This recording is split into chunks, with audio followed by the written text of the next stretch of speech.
আমার রব, আমি পাপী, আমি নিকৃষ্ট এক জালিম। আমার পাপগুলো আকাশের বিশালতা, সমুদ্রের গভীরতাকে হার বানায়।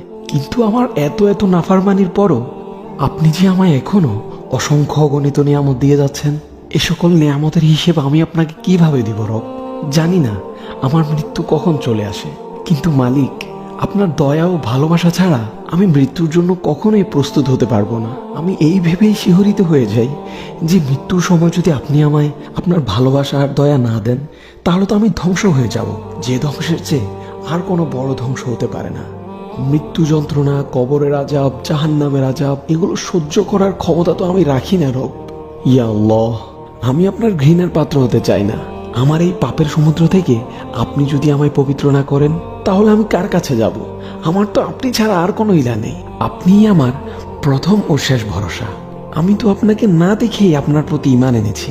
আমি আর কার কাছে যাব আপনি ছাড়া? আর কে বা আছে আমার?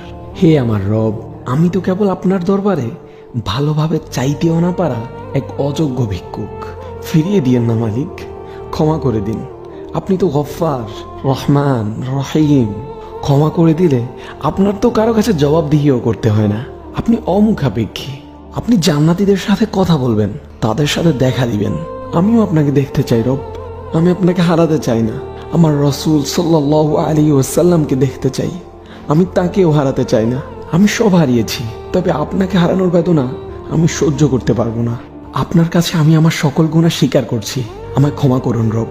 আল্লাহুম্মা ইন্না নাউযু বিকা মিনান নার ওয়া নাসআলুকাল জান্নাহ।